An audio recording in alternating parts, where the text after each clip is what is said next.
via Zoom must leave their cameras on. The meeting is being streamed live on our YouTube channel and a transcript is being recorded. I am Paul Devlin, co-chair of the committee, and we'll go around and do introductions. Raniel, co-chair. Erin Hoffman, member. Evan Collins, member. Sandy Regas, member. Jack, member. Robin, public member and head of the Hudson House Kitchen Alliance. Brian Weber, public member. Rachel, member. And online I see James McDonald from the committee. James McDonald, member. Thank you, James. We have a couple members of the public. Do you feel like introducing yourselves at all?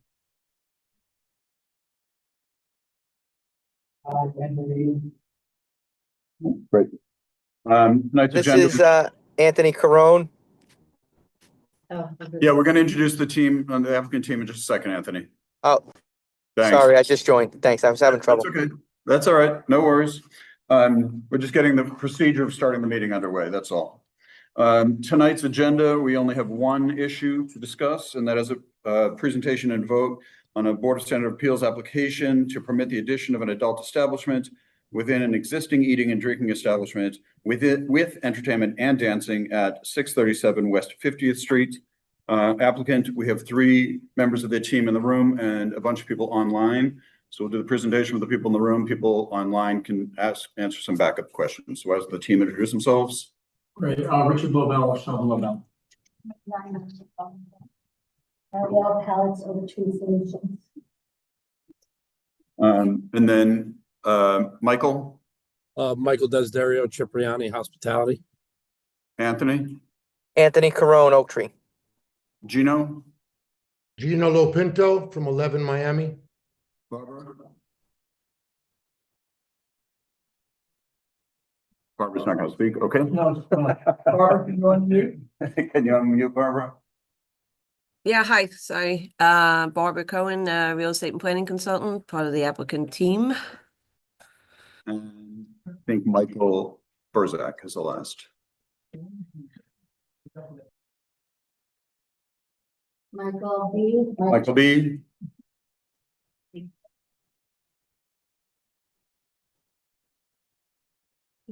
All right. Michael Well, Berzak, can you unmute? Is an important. Is an over speed.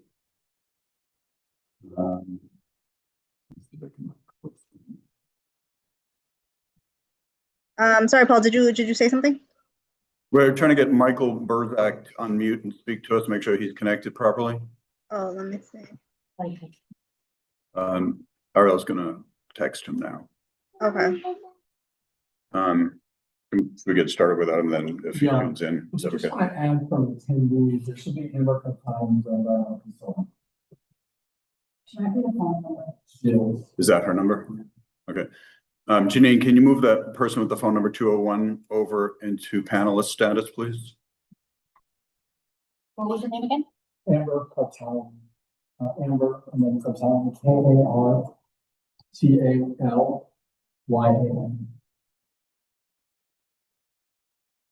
Hi, everyone. I'm on now. It's Amber Cartalian with GZA Geoenvironmental. Also, Michael Berzak here, architect for the project. There we go. Perfect. Thanks. And Amanda, you said you had the slideshow. Are you connected here now, or is that Janine? That's you. Okay. Then let's go. All right, guys.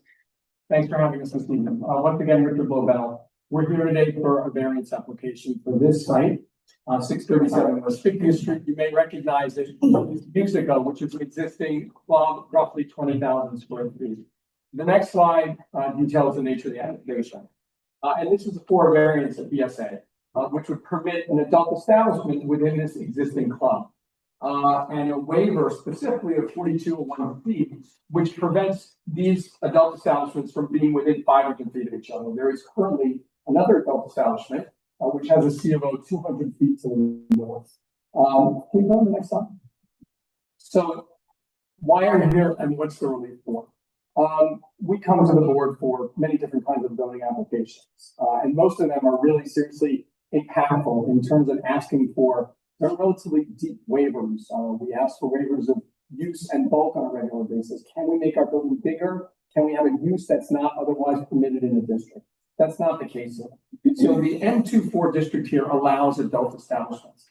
The very, very specific item that we're waiving is a locational requirement under 4201C, which basically says that if you have an adult establishment in one area, you can't have one within 500 feet.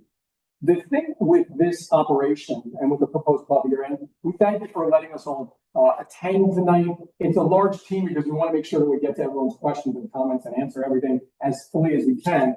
But the thing about the club here is that the experience that is attended at the club is not the typical adult establishment that you may have in your mind and picture, and indeed that appears 200 feet to the north of the site of the Hustler Club.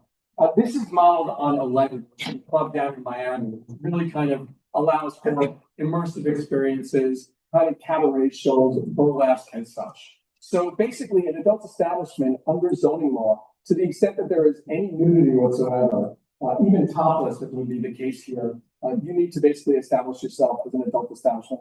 That's the reason for this proposed waiver.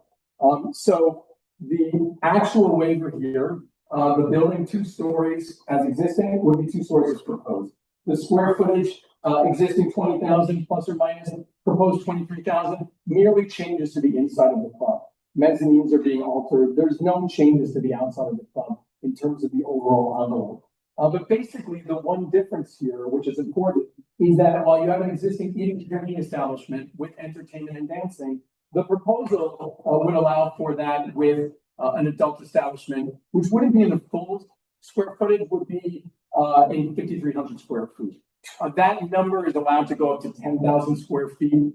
There's probably going to be some modification as we're in front of BSA, but right now, as intended, as the plan shows, 5,300 square feet. To kind of understand 11 and to kind of understand the concept of what's intended here, there's a primary focus on shows. And while maybe an existing club would be focused on house music and DJs and such, an adult establishment like this basically is interested in having a range of shows, including ones which would have some nudity in the performance.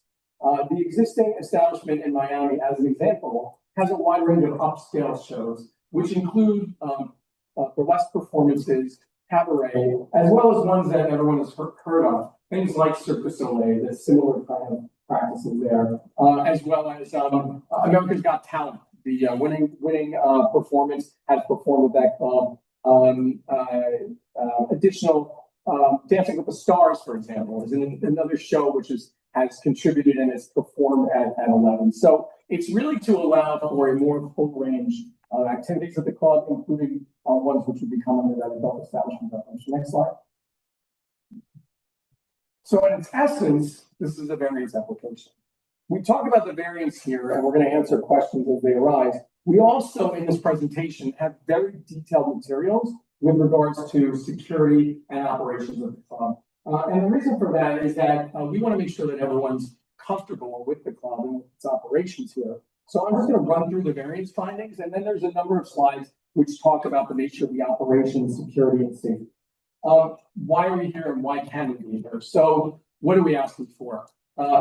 We have to satisfy the findings pursuant to 7221, as with any variance application.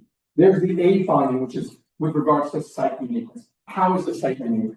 So BSA, as a matter of precedent, if you've got an existing building, one that was built years and years ago and is obsolete for its existing function, you're able to apply to BSA to allow for these variations in use. And again, here, not even a use waiver. This use is permitted in M24, just not within 500 feet of another club. So the uniqueness here is founded on that existing building. Building dates back to the 1930s, fairly strong concrete construction, originally constructed as a garage, auto repair. The sites were merged. It's a very awkward layout. It's the separation of uses here. The landlord maintains certain space. There's certain AT&T equipment at the site. It's just not a great venue for a nightclub, which is one of the reasons we're here. Basically, the idea and the opportunity to put this adult establishment there and have this additional adult establishment use would allow the site to generate just that little bit more income, which would make it viable. So despite the fact that, again, the club here is legal and eating and drinking establishment with dancing up to 50,000 square feet would be legal, that's not what's sought here. What's sought here is this minor modification to allow for this small change. Interestingly, the uniqueness finding, Compto versus Amelkin, that's the name of the BSA, at the zoning case that was decided by the courts, which established that if you have this existing building and you need a waiver to make it viable, that satisfies the uniqueness requirement. The financial hardship requirement is that because of that uniqueness, I can't earn a reasonable return if I'm forced to use the property for an as-of-right use. And so Barbara Cohen is on the call with us. To the extent there's individual questions about that return and why we're asking for this minor variation, Barbara can answer those. But the idea here is that the existing return on the site is a negative return. Given the inefficiencies of the site and the use that's there right now, there's a negative return in allowing for the eating and drinking establishment with dancing. If you're allowing it to go to an adult establishment, you're able to generate a little bit more return. And Gino has talked to us and the faculty about the fact that adult establishments in general and their past practice demonstrates that you do earn a little bit more per customer if you allow the adult establishments to take place.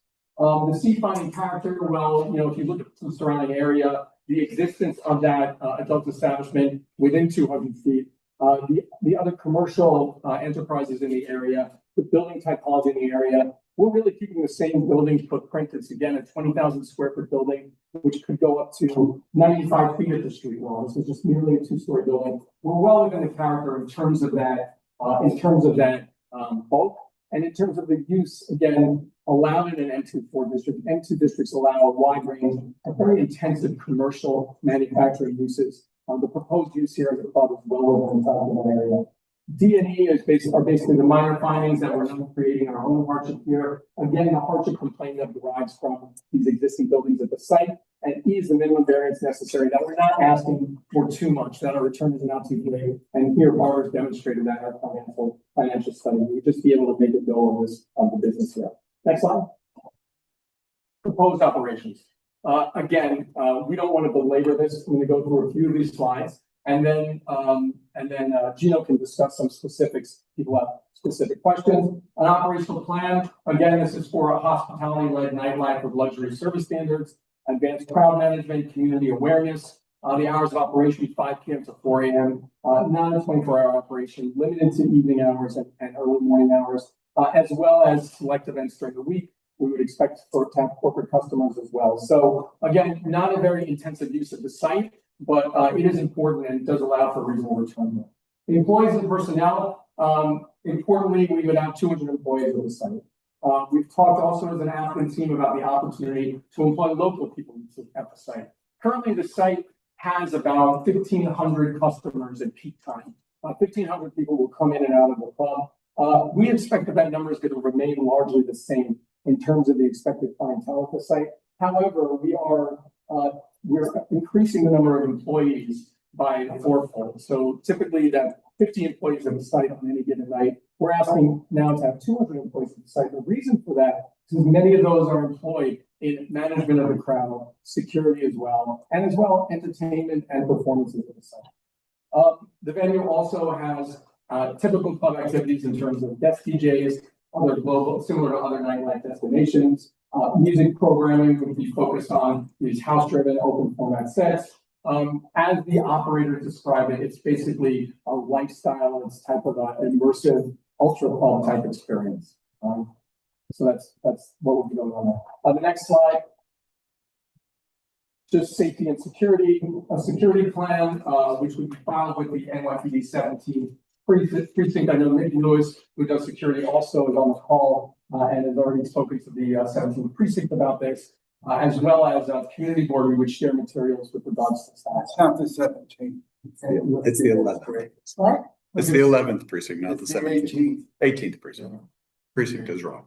Are you sure? Well, earlier today we said 11, and then we had 7. You mentioned 17. Do your own side. So we can make that change. Yeah.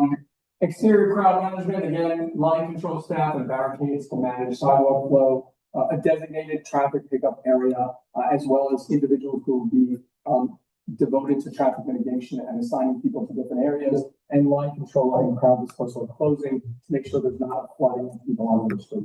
The next slide.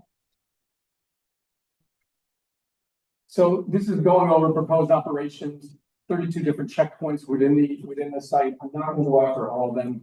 But basically, again, we have personnel here who's happy to answer those questions.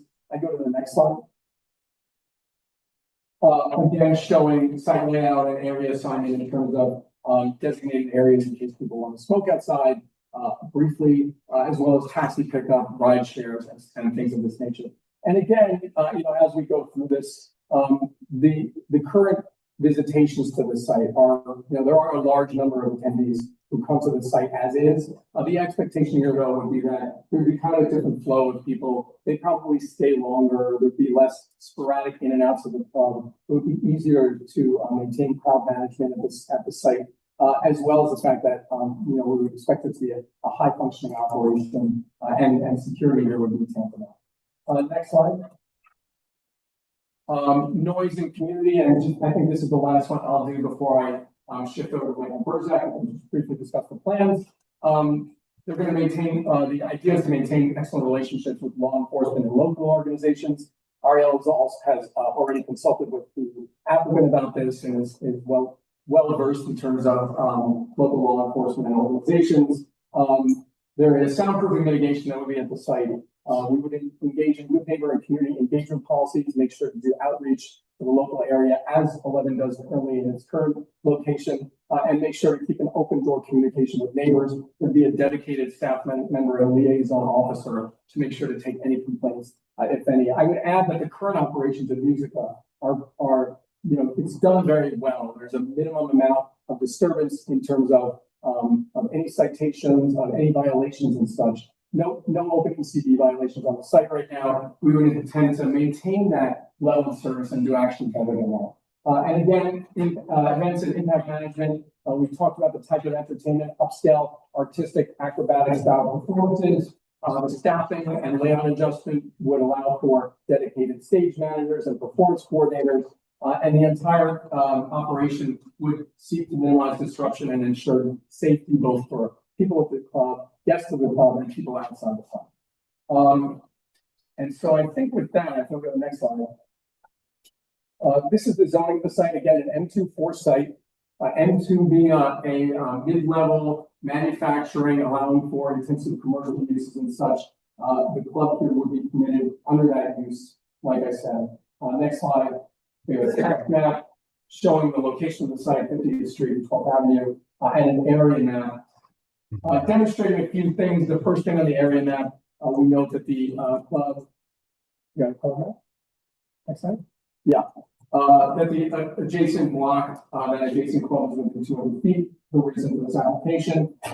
There's no religious organizations within 500 feet. The nearest one would be the East Orthodox Church at 680 feet. So we're not required to obtain any other waivers. And there is a park within 420 feet. That part does not give rise to any required waivers. The statute is clear that it is adjacent schools, religious organizations, and of course adjacent adult entertainment establishments, which really is the need for the waiver. With that, I think we could just forward to the photographs again, if people are familiar with the site. And then I think we would go to the plans and materials. Michael Berzak, if you could just run through the layout. And after that, I think we'd be happy to answer any questions. Absolutely. In brief, the building is two-story. It originally was two separate buildings that were combined at some point with selected openings through the double bearing walls that run north-south down the center. The intent was to get a clean, large dance space. So the best way to do that was to clean out everything that currently is on the second floor. The east building relating to egress, which is a large safe area, and then very large wide stairs. So all of the primary construction here is moving all of that with the associated toilets into the second floor on the west building, coming down into the first floor of the west building as well. And the mezzanine discussed is adding sort of a ring around the large open second floor on the east side. So the experience can be people looking up and down, seeing each other, and the very desirable activity of going up and down stairs and seeing who's going and what's being worn. Other than that, the main issue is moving the primary entrance to 12th Avenue in connection with the change to the egress conditions. The existing facility has a segregated space of about this 5,000 square feet on the first floor of the east building. And since the law requires the adult portion to be physically and visually segregated from the rest of the establishment, we felt keeping it there made sense. So the new adult use would be on the first floor in the east building on this presentation.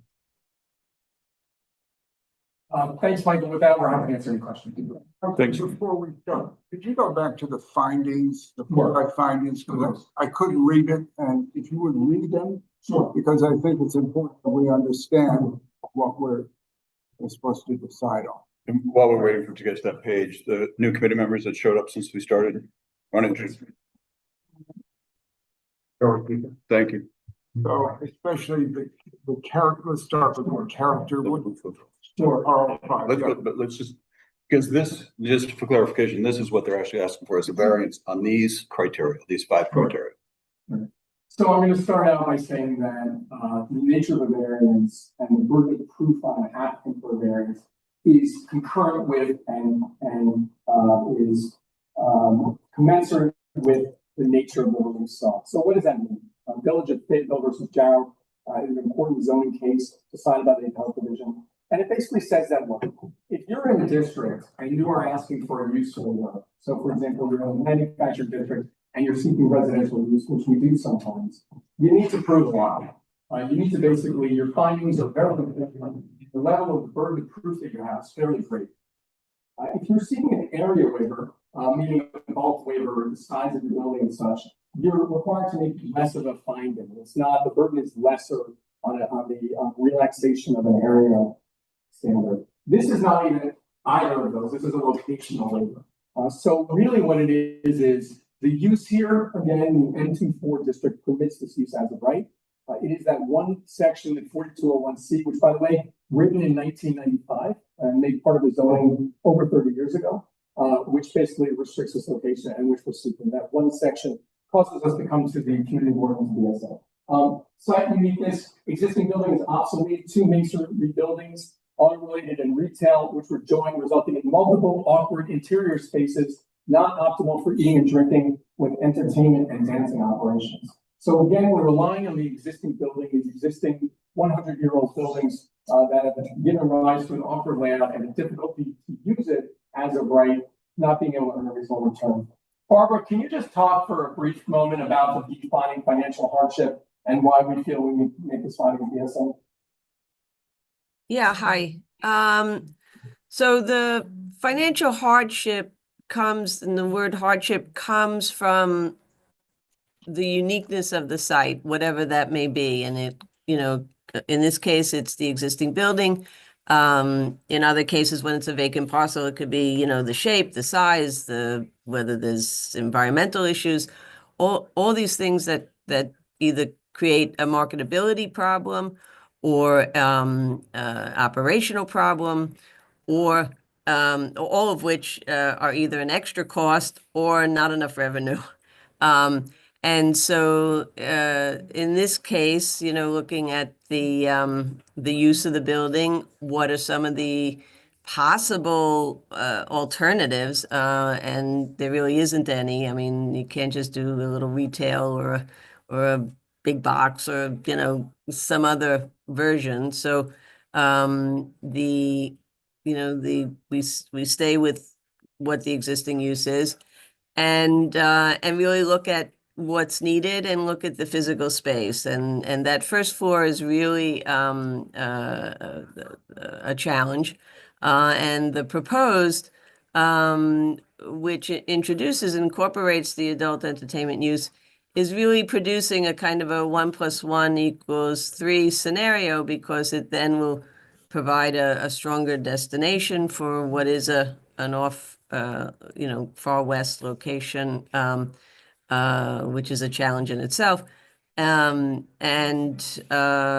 again, having those combination of uses and the way they operate and the improvements that are done provide for that additional revenue to offset those costs. So, Barbara, so you're saying you need both the adult and the other club to operate? You say you need both. Is that what you're saying? yeah, under the proposed, yes, because right now, just having the nightclub, That's your claim. That's your point. sorry, it's so hard to hear. It's allowed to a maximum of 10,000 square feet. The existing building is roughly 20,000 square feet. So it's to maintain the club use, the general club use within the remainder of the building, and to devote this, 5,000 plus square foot area to adult. It's designated areas within the club, the performance space, as well as a selection of private rooms. It's generally a small part of the operations there, but still something which brings revenue to the club and allows it to. 7321C, the character finding. This proposed use is compatible with the surrounding uses, which are predominantly transportation and utility uses, piers and docks, as well as an electric utility building, industrial manufacturing uses, self-storage, commercial uses, office, TV studios, event venue spaces, nightclubs, and adult entertainment club and parking facility.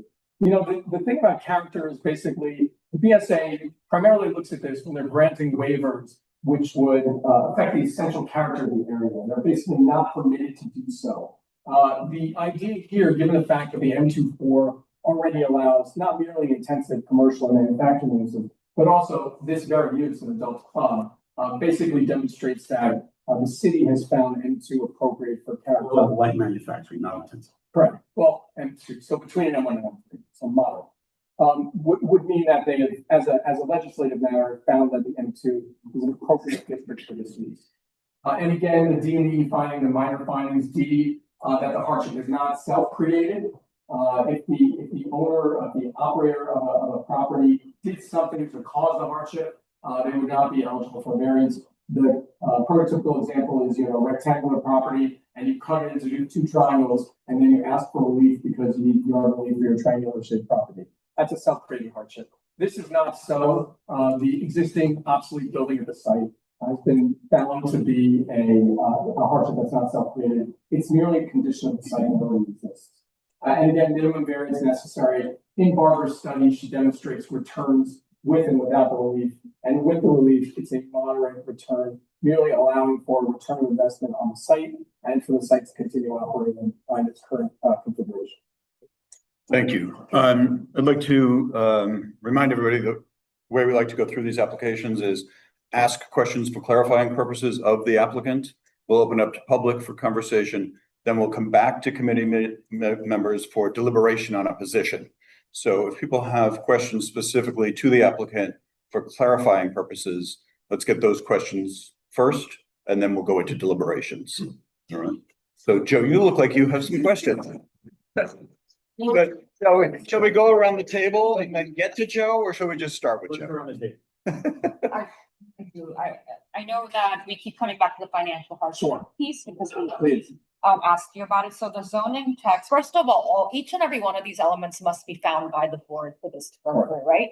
And for the hardship one, there has to be no reasonable possibility for an alteration or change under the current zoning for that to be met. So can you speak a little bit more about how there's no reasonable possibility? Sure, and it's a great point. If you've got an as of right option available to you, you don't have an application with this. So you need to basically allege financial hardship given the existing layout, limitations of the building and such. The board asks you to look and see what other uses are possible at the site and whether or not you can earn a reasonable return. Barbara, I wouldn't mind if you kind of went into that for a minute in terms of the opportunity for alternate uses, looking at potentially retail at the site, and whether or not any of those uses would be viable. You got to unmute, Barbara.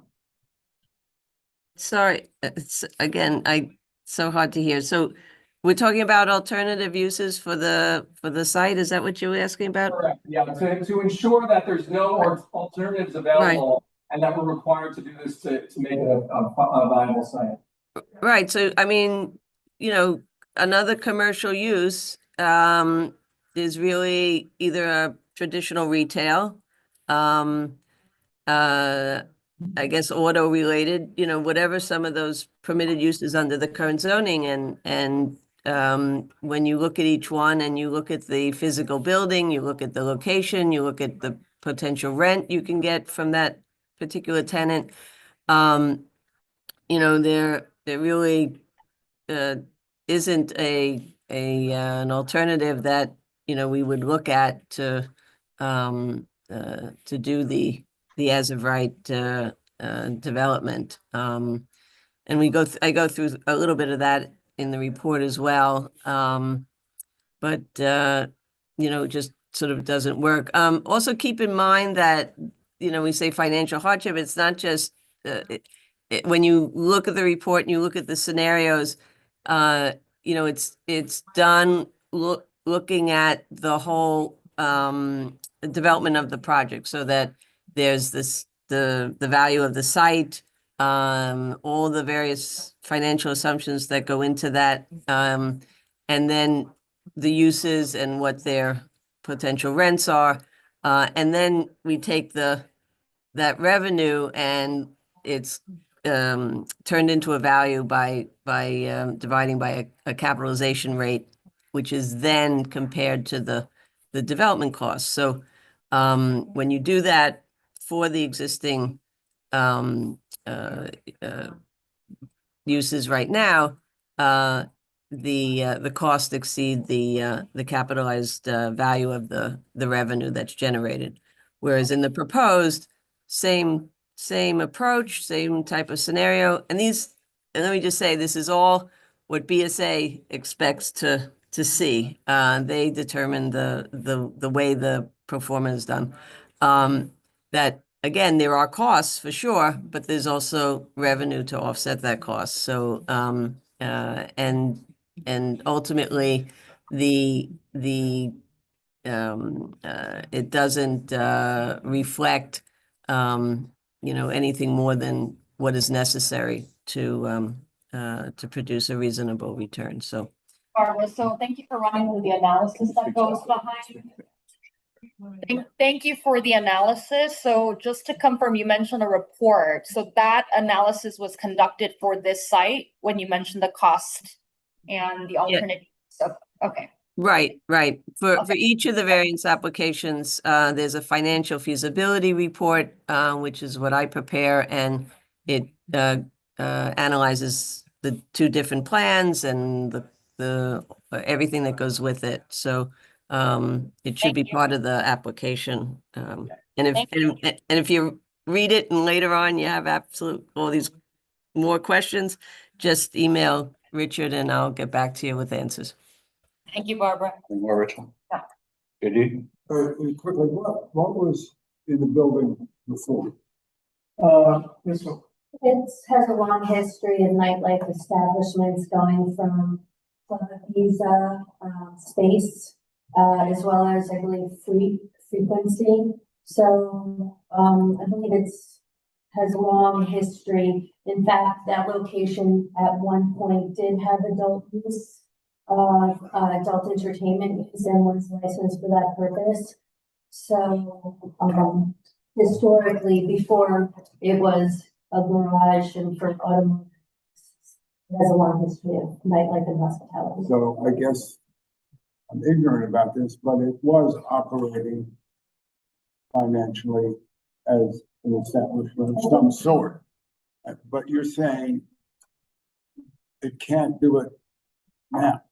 I think historically, because of the pandemic especially, there's been a lot of evolution in hospitality and nightlife. Also, a lot of the hospitality has moved to other boroughs. And the location where historically, like clubs like Tunnel and others, where being on the highway was attractive, less attractive now for patrons to go that distance, as well as different changes in behaviors. of socializing, less drinking, less, still recovering really from the pandemic. And so I think whereas that location has been attractive in the past, it is less so now. The decline in patrons, the decline in all of the regular streams of revenue have proven to fail this I location. guess, and I'm sorry to be obtuse, but it did operate as a club successfully, but you're saying it cannot do that now. Therefore, we have to add an adult component to make it successful. Is that the gist of it? Not financially successfully to meet the financial demands. So this addition adds that extra edge of being able to Right. create, again, not in the regular way that you imagine like a hustler club, but it's more of a festival type experience. I don't know what these terms mean. It's a kiddie. Okay, let's face it. Well, So sorry to use that term, but anyway, thank you for the answer. I think I'm sort of understanding.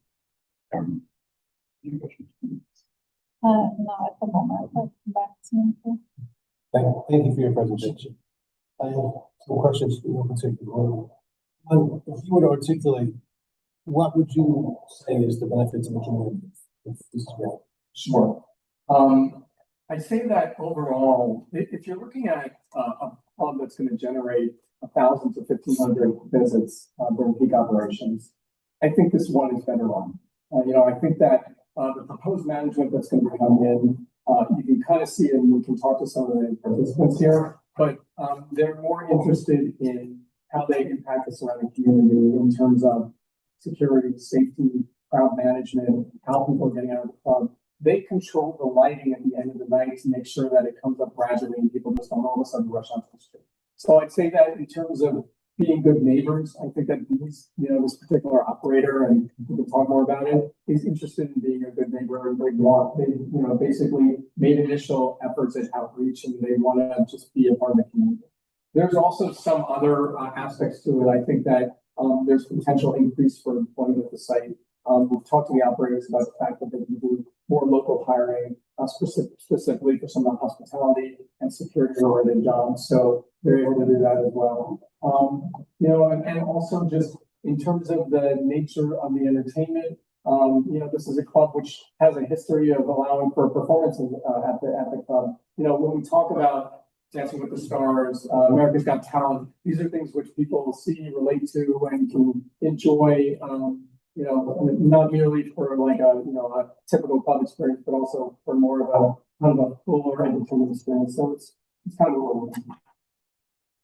So just to boil that down to exactly, it's being a good neighbor, we'll be hiring more folks. Right. Increased revenue will generate increased taxes to the city. Sure. 100%. How would you describe the relationship if this was granted to the nearby property that you're going to? Yeah, I think that is a very different type of establishment. So if we can get into it. Okay, good. So the zoning resolution talks about adult establishments and why are they considered adult establishments? And there's really two reasons. There's specified anatomical areas and there's specified sexual activities. Specified anatomical areas, basically, if a woman is topless, that's a specified anatomical area, you have to get an adult establishment license of approval. If there's specialized sexual activities, which, without being too graphic, it's written in the zoning resolution, probably the spiciest part of the zoning resolution, but it's basically contact, it's erotic contact with human genitalia. That is in the zoning. And so I would say that the Hustler Club has a greater focus on B. It is a very sexually charged type of club. There is a lot of this type of activity. This club is not like that. The specialized sexual activities are basically less than 2 to 3% of what goes on in this club. There's a focus here on entertainment, which would include the specified anatomical areas. There is, as part of the burlesque and cabaret shows, there are topless performers and such. So I think that's the major difference between the two. And you may have alluded to this somewhat in your presentation, but if you could flesh out, to what degree have you met with or interacted with or communicated with the NYPD, local community groups or block associations? Sure. Back at the Yeah, Ariel, do you want to talk a little bit about that? Well, in regards to PD, we are very familiar with all of the mandatory and voluntary meetings that are required for all nightlife operators. So the community council meeting on a regular basis, the quarterly, Manhattan South precinct meetings or nightlife, quarterly meetings that they attend. These are promises that we would have regular senior staff management attending those meetings on a regular basis. We know that the NCO program has now changed over to the Q team, the quality of life team. So once and if this gets approved, we would obviously have a walkthrough with the precinct in advance, give them understandings of what the intentions are, and establish the relationships, exchange the phone numbers, and have regular participation in all of the regular police meetings to ensure that we're getting ahead of any concerns that are arising, any complaints that are happening, monitoring the 311 dashboard, and maintaining the regular streams of communication that are previously established for these type of venues. The last question in two parts. If this goes forward, how long will they need you for, say, its completion to start? And if it doesn't go forward, how would you advise? Yes, so if it went forward, it would be a BSA for our hearings, and typically a variance application would take a year. So we would expect that approvals would be issued in 2026. And so renovations to the club would take place after that. Michael Burzak, really briefly, once you got approvals from BSA, how long would it take to you think TCO? Well, we'd have to go through final design process. Building department, which is particularly not responsive regardless of the nature of the application, construction through CO. This can't be less than 18, 24 months from the time we got the special permit. So we're looking at multi-year process. What would happen if it did not? Oh, yeah, I was just going to add in that time frame, obviously community outreach, being able to understand what are the concerns of the immediate area, being able to ensure that really the quality of life is what is being addressed and maintained, whether it be regarding traffic management, crowd management. I know in Miami, sometimes they go 2 to 3 blocks outside of the front door of that location in order to maintain a wider circumference of what the actual venue is. And so we have some time in between the potential approval of this to be able to have those conversations, understand more intimately what the concerns are, whether it be lighting, sound, honking, crowds, people singing happy birthday outside at 3 o'clock in the morning, things like that. Parking, all of those things are intended to be with the 5051 and all the other block associations that might be affected. And to the extent that variance was not granted, the operator here it would be is a lessee of the site, with a long-term lease on the site. They'd likely give up that lease, and in the alternative, it would revert back, and who really knows? We know what could happen there, which is a club of this size. We know also that potentially, to the extent someone had the wherewithal, they could produce a club twice the size, a 40,000 square foot club permitted in this building in this zone. They could put up there could be office use and such, but again, as far as we're concerned in our application, we think a lot of these uses are probably not viable. So it's really up in the air. And vacancy also sometimes could be more harmful to a neighborhood, not having an active, vibrant, monitored, lit up corner tends to draw people and activities. Nightlife does tend to show that it can add to safety, in fact, rather than an opposite. A couple of base questions. You're representing the owner of the property, correct? We're representing the long-term lessee. So they're not standing to bring the application as a long-term lessee. And therefore, the owner, there is still an owner in possession of the property. You have a net lease, right? What's the term of that net lease? The remaining term, I understand the duration of the remaining lease is 20 years. Oh, you assume that Well, the current operator is a partner in the Yes, conversation. it's the same office. so the Lucy people entered into this in order to. The Musica exists now. I know this. Yeah. I'm saying, you did a deal with them to join this lease. Right? Not you, I know that. No, Musica is would be an ongoing partner in the operation. And that club has operated for how long? I'm trying to. Yeah, oh, how long has Musica operated? 2022. May 2022, right? And have we been informed? No. It's not possible. Okay, so if the club is not closing, Barbara, I have a really hard time following the financial hardship issue. If the club is not closing and there's a net lease, and the net lease has annual that entity has made an agreement to pay those fees, right? And they have two options. One is they continue to operate as they are, or they say they want to exit. You came to them or they came to you to join this? You, meaning the new part of you. So, help me out, Joe. There's the landlord, there's the long-term tenant, and then there's the proposed operator. Tell me who you. I'm talking about the Miami club. They, their business associates, they came together and there was a conversation between the long-term tenant and the operator. Right, so my question was, did you approach them? Did the Miami club approach them or vice versa? That's just a factual question. Yeah, I don't know. I mean, we can ask them. Well, it's material. Okay, so, An introduction was made yeah. because I said an introduction was made to between both parties. The existing venue, like Musica, understanding that there was financial hardship, that they were not necessarily successfully making their bills and were struggling and were looking for creative solutions in order to be able to improve their existence as a venue.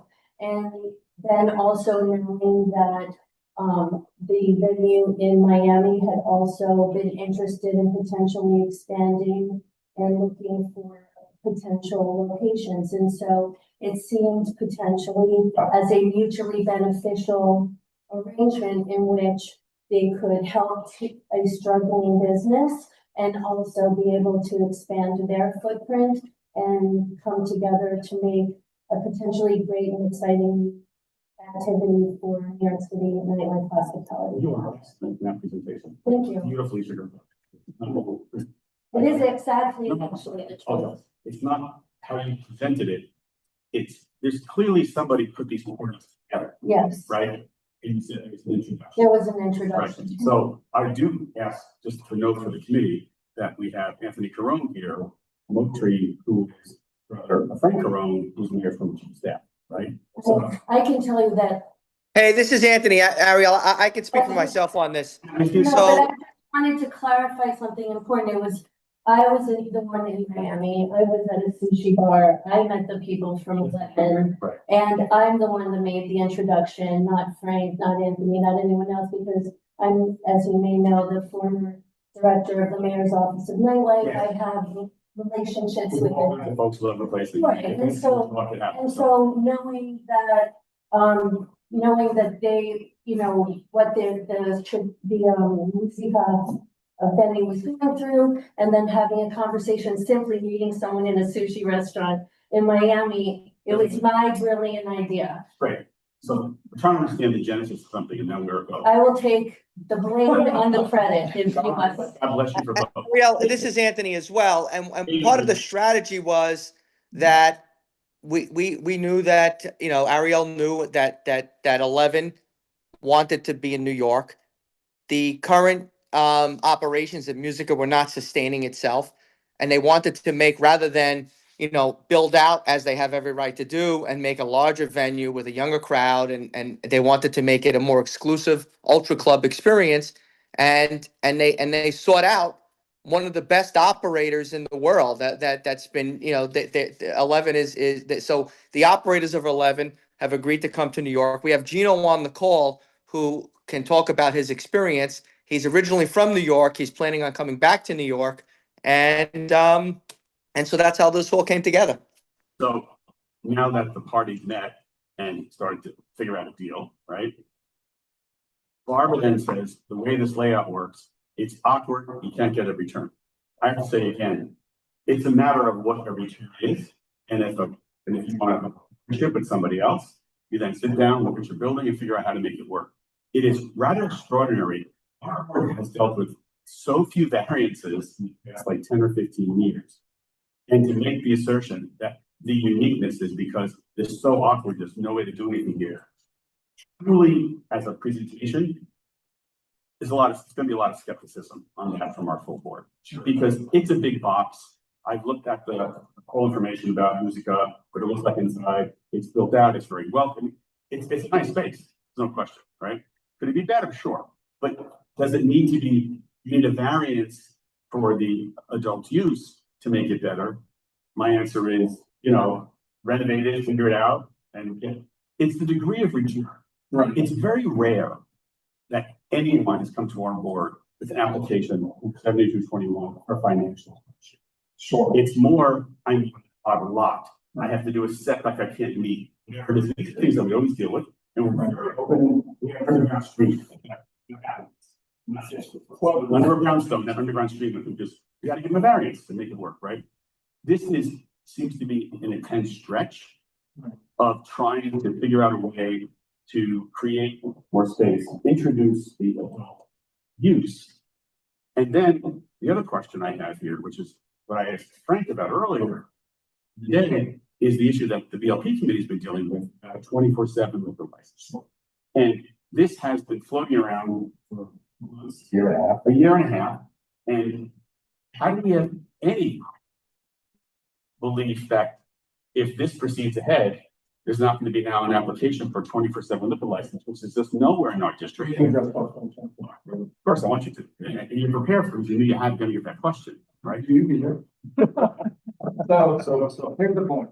Okay, so Joe said that it's rare that anyone would come and claim financial hardship, you know, but the truth is that every variance application, absent ones for nonprofits, have basically made a claim for financial hardship, because that's the basis of every variance. They are hardship variances. If you are a nonprofit, hardship variance is not financial hardship. That is exactly the same thing. We can read you the rule, but it's a financial hardship. Unless you are a religious or educational institution and nonprofit, you don't have to make a financial hardship finding, or if you are a 1, 2, or 3 family home. For every other application for variance that has come before this board and every board, you are making an argument in terms of a financial hardship. The uniqueness that is alleged here has to do with an existing building. And again, you know, Barbara's talked about it, she can talk about it again. But the relief that's sought here is very subtle. It is not basically that you can't operate a 20,000 square foot club at the site. It is that the addition of the clientele and income available from this specific use, which by the way, not coincidentally is located within 200 feet because it's the right area for it, is the difference between viability and inviability of this club.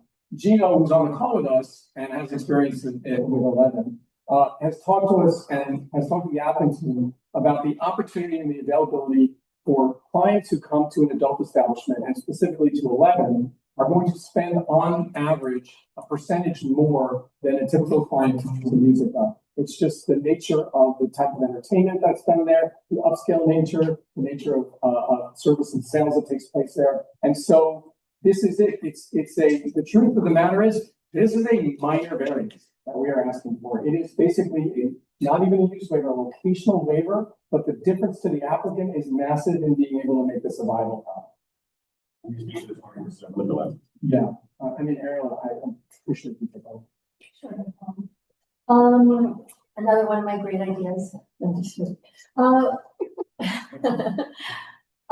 You know, when I was in office, 24-hour entertainment, we have Vegas, there's in Miami, in Berlin. In order, especially post-pandemic, the idea of introducing the potential for limited 24-hour licenses within New York in the city that never sleeps didn't seem like a terrible idea as far as trying to bring back the 24-hour economy, cultural vitality, and help us to really compete on a world stage for tourism. And so there was the possibility where I've seen, and I was in Miami at the time, to see how does a 24-hour license work and could it work here? And so again, when exploring the financial hardship of Club Musica at the time, I had proposed the idea of perhaps a venue on the West Side Highway might be a good location to explore, not a blanket 24-hour license opportunity for all of New York to cause, neighborhood chaos, but to explore even Times Square, for example, other locations in which that might be a viably good idea. So it was on the table as something we explored in order to potentially help stabilize this business and also to raise the profile of New York as the city that never sleeps. And that was in your old community. Yeah, it was just an idea that I had, and then coming out of that, continued to explore how we could explore that viability. This was a potential location in which that could have happened.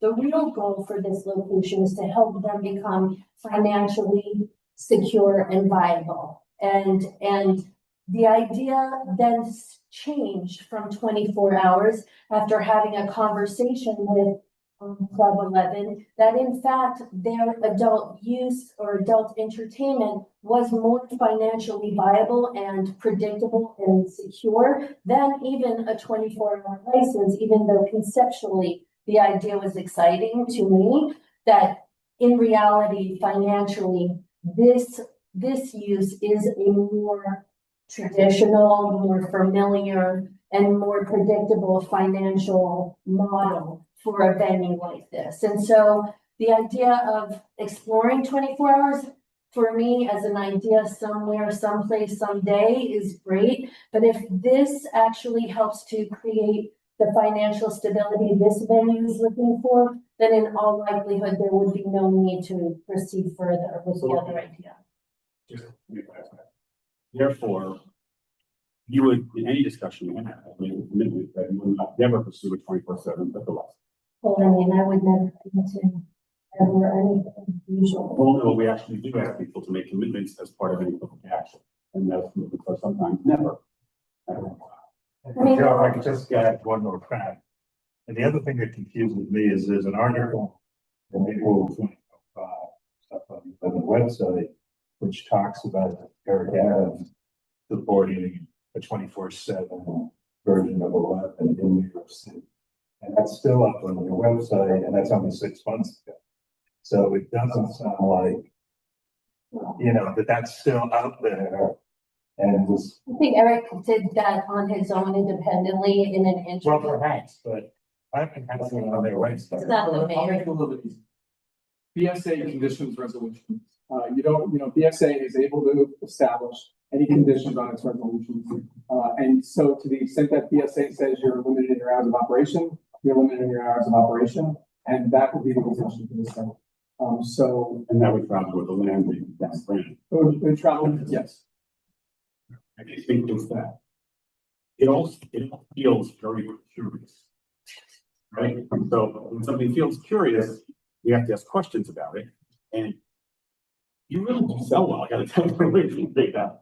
The problem is really buying me because of the nature of this. Also, I want to know the idea that it's to be 40,000 square foot club.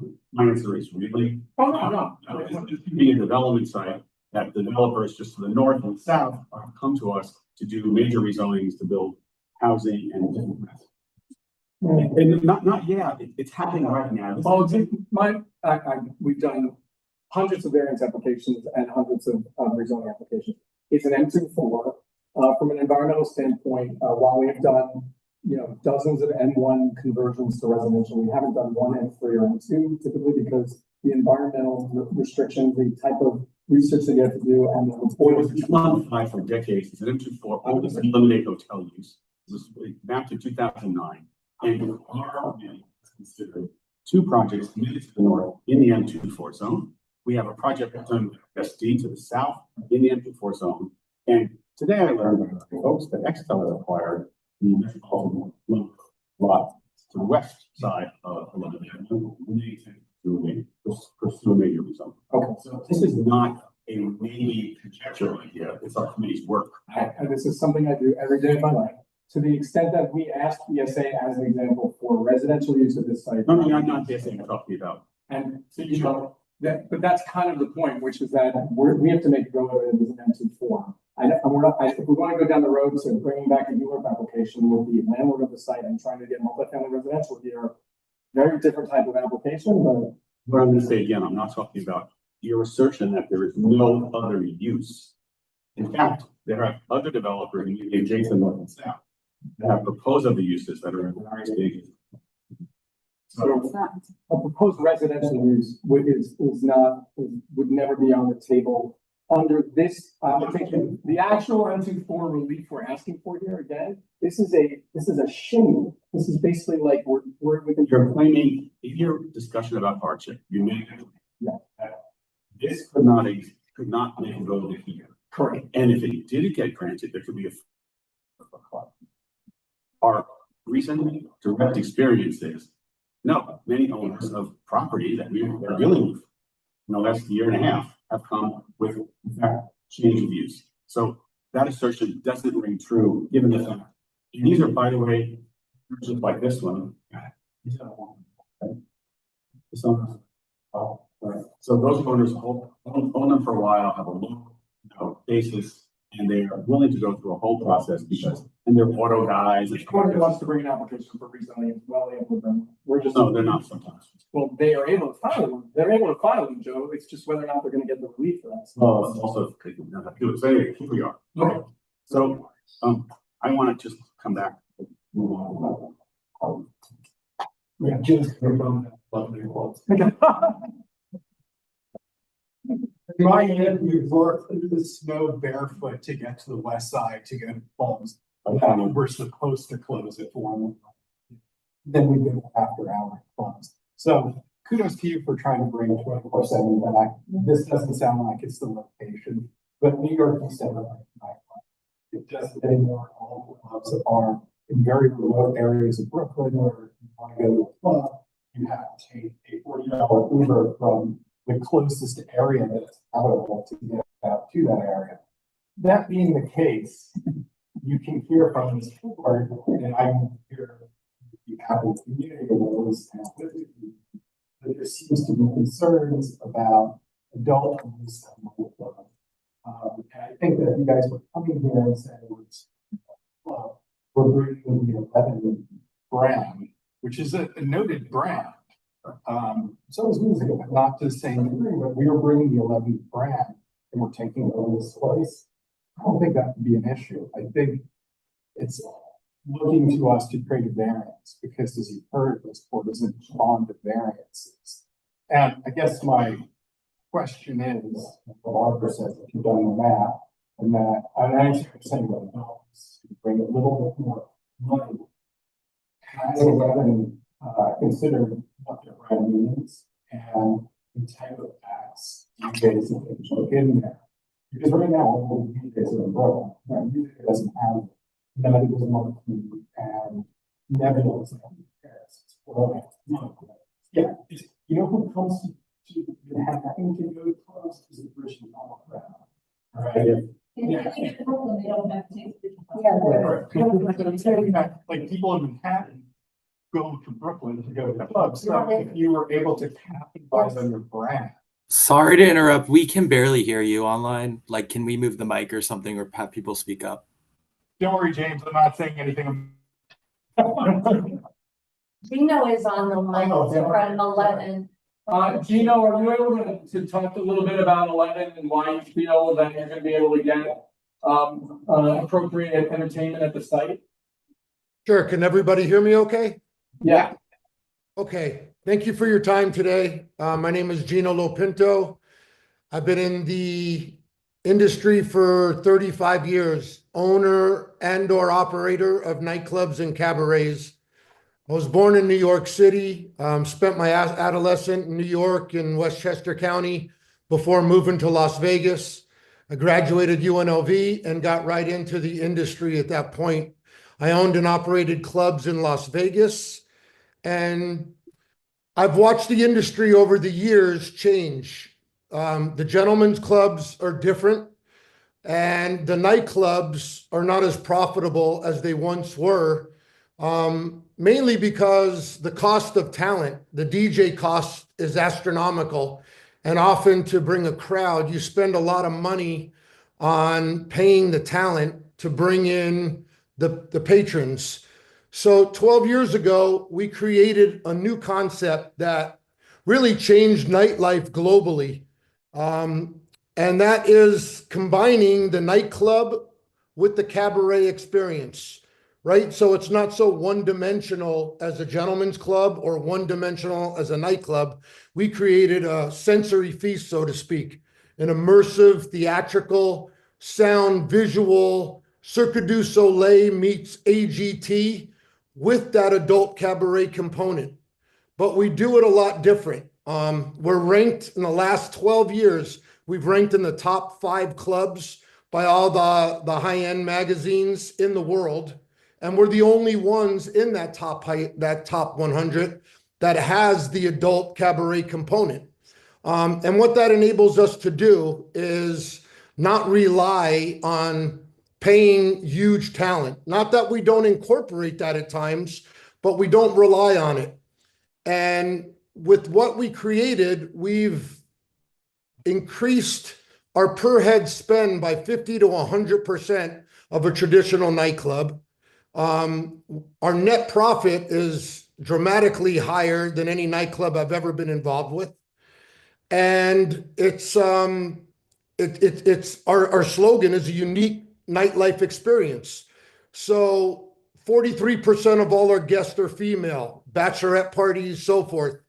And it's just a dramatic experience that people have talked about globally. And it's really caught on, and we feel New York can be just a spectacular location for it. Not to mention, we're embedded with the city. We work hand in hand with Miami PD, fire department. We do EMT training, active shooter training, 7-figure charitable donations. We've just really become a big part of the community. And it's even out there, just like you've maybe seen people online talk about, but we like to say if you haven't been to 11, you haven't been to Miami. So work hand in hand with the city, and I think we have some do the same in New York. Okay, thank you. Thank you. Brian, you done? Sort of answered my question. I just, I think it's the asking for variance for adult usage is obviously tripping us up here. Yeah. Okay, all right, so let's continue on with questions, then we'll go to dialogue. I know you're having, Yeah. can I come back? Okay. Sure. Let's continue. Well, just one point of clarity. It's not a variance for adult uses. That's as of right. It's a question of being within 500 feet of another one. It's that only that one aspect of it. Yes, It's a variance. Leslie? By the way, my claim to fame when I was younger is I got kicked out of Marquee, so I know you're. You gotta really speak good up, by the way. It's okay. They didn't. Any questions? No questions. Be noted that Leslie got kicked out. That's my note. Okay. I got kicked out of Marquee when I was younger. Duly noted. On the viability question, which JD and Joe have been raising, I just want to follow up on the timing.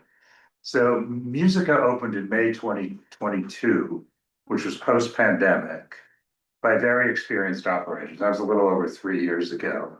Presumably, as experienced operators, they had a serious business plan that thought it could be viable and profitable. And that was only 3 years ago. So it strikes me as a little extreme to be hearing, oh, now that you need something, as major as a zoning variance without, did things crater so fast and somewhat unexpectedly? It just seems like there should be more ideas short of the zoning variance that could be tried. It really hasn't been that long a period to make something a going concern. Some things just take time to get off the ground. Questions? Yeah, I was just gonna ask that if, I mean, if, I would you know, just the say that pandemic, folks- yeah. yeah, the pandemic didn't have, you know, the pandemic was before this. So did some dramatic event Well, the happen? pandemic was before it, but the repercussions are after. And I would say it's universally true. I think a lot of venues are not able to rely on alcohol and other streams of revenue in the same way that they have. There is struggle industry-wide. I think this particular venue has a unique opportunity because of its size, because of its location, because of its proximity to other adult use venues.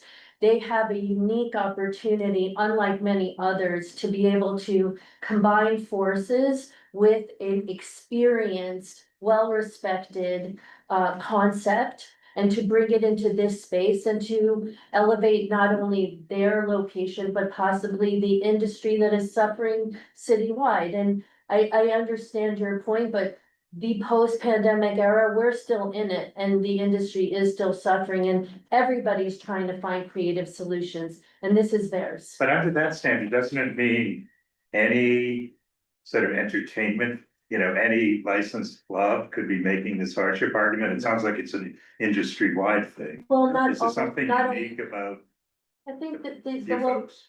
the fact that this location is within 500 feet of another adult use establishment, this location itself had been historically licensed as adult use. We don't think it's changing the character. Last license is adult use? I'll get back to you on the exact date. No problem, I have elephant memory, I don't. Yes, but I have the paperwork to show evidence of that. I would just say that, you know, this location, this building, this partnership does seem like a viable, sound proposition that could help to save this venue and create jobs, and to also help the industry at large. It would be an exciting thing, I think, for New York in general. Let's go back, let's continue. Well, the adult component is integral to this business model.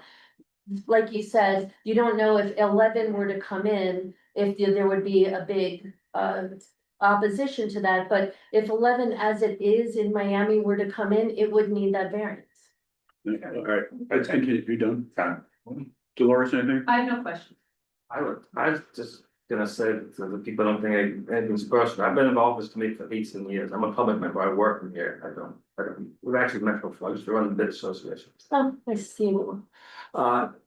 In the 18 years I've been related with this committee, I think a number of variances that have been approved, I could count them on my fingers. This board and committee voted no to Alvin Ailey's variance. So I don't want you to think that because you got it, a problem. Getting variance. And we had a number of young dancers in front of us saying their lives would be over. If it was not All right, any other questions? All right. They got the variance. Just say. We both say Where did- Where did we come? Where did they get this? Aaron, did you Yeah, please? You hit on this a little bit before, but if you could elaborate on what is the plan B for both entities, 11 and Musica, if this doesn't happen? You've elaborated a lot on why you need to have it. But I'm gonna stop there and not give the background for why I'm asking this question. I'd like to hear the answer first. Yeah, I'll start, and Aaron, then you can supplement. 11 leased. They no longer become part of at least this site. And I don't know whether or not they're located somewhere else, but right now that would be it. Musica, you know, particularly in light of the financial conditions, I can't predict, but I would imagine that if they continue to fail, they go out of the site and, you know, vacate the site.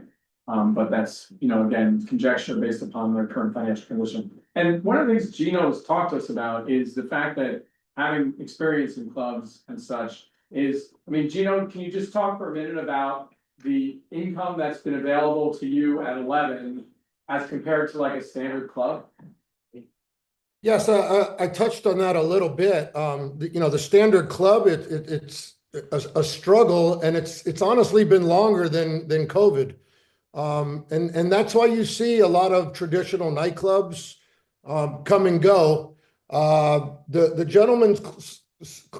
gentlemen's club side of things seem to last longer, but that's kind of old school too.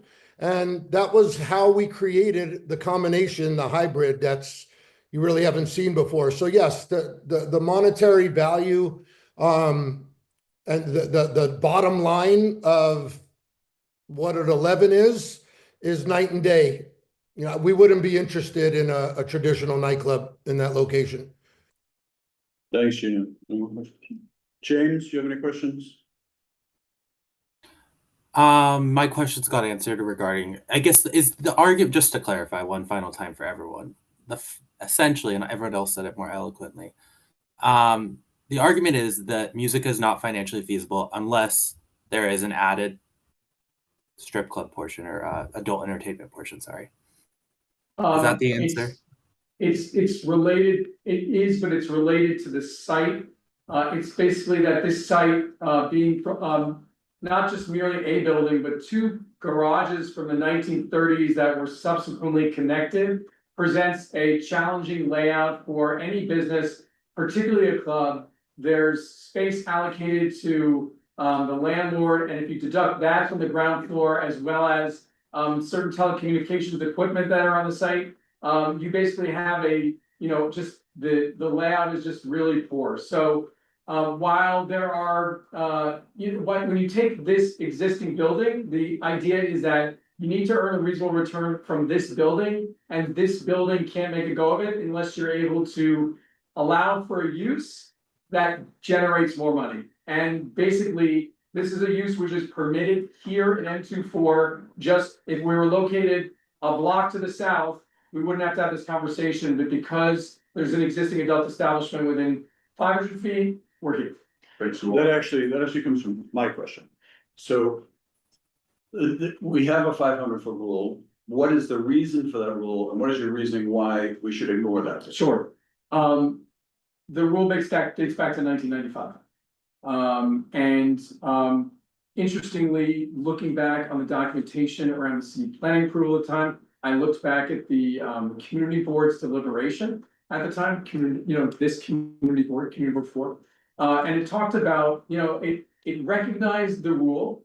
At the time, there was a large influx of clubs, and so adult establishments, particularly talks about Times Square, which obviously was a different landscape. The thing I loved about the discussion was it talked about, literally the community board talked about the First Amendment in their community board resolutions and talked about the importance to allow this type of expression.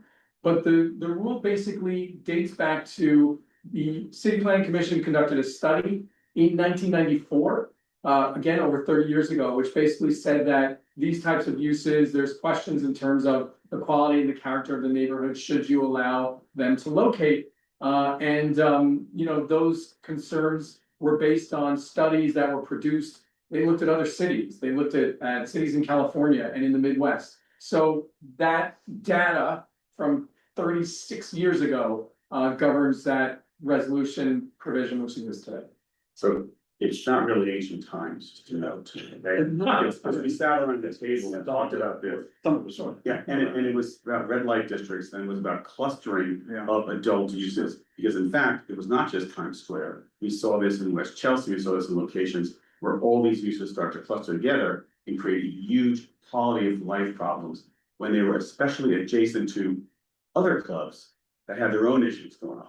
So I don't know if you remember this whole, in the West 20s, this crazy period of time where we had police towers with floodlights on these blocks trying to manage the situation before West Chelsea was rezoned. And it was like, as always, like the bad operators are the ones that created the problems for good operators, always. They were hiring ambulances, okay, when people were having ODs, private ambulances, so they would not go to a regular hospital. Right. So that's where that's the second question. On C and character. Yeah. You talk about industrial manufacturing uses, entertainment clubs, vending spaces. You don't mention parks, which is Hudson River Park is across from this. And that's an open green space. That is part of the character of your zone. Why do you not mention it in this presentation?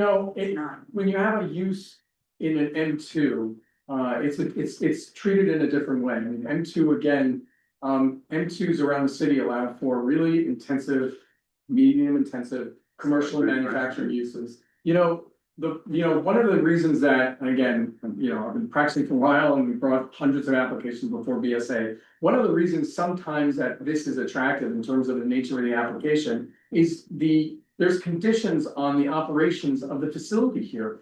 If this club goes in and is not so, it's not here for a BSA variance, they can basically operate, but they can operate the way that they want in compliance with noise codes and such, but they can basically, they're not as limited. Whereas here, BSA is able to condition, the nature of the occupancy, how many people come to the site, what hours of operation. It's a way to kind of allow for those character concerns to be addressed. A little off topic, but the point is that, yes, there are parks in the area, but that doesn't necessarily mean that in an M2 site, this use is incompatible. In fact, M2 sites allow for worse uses than this, far worse uses. And this site being allowed in M2 uses, the character question really doesn't come into play. And the hours of operation has been coming to play 5 p.m. until 4 a.m. It's not open during the daytime. Don't you have to be 500 feet from a park? No. Adult use. No. Schools. Religious institutions, and other adults, But I don't ask that question in terms of that. I ask the question in terms of the character of the area in which it's located, and that's not really a part of your presentation instead. Happy to add it. So, gonna go to public now to see if anybody from the public has any comments. If anybody's on Zoom from the public that has a question, please raise your hand electronically. Anybody in the room wants to ask a question? Not seeing any. We'll move to committee discussion on potential position to take on this. And Dolores has her hand up first. Wow, I'm surprised. I appreciate the sentiment of trying to bring back this club feel.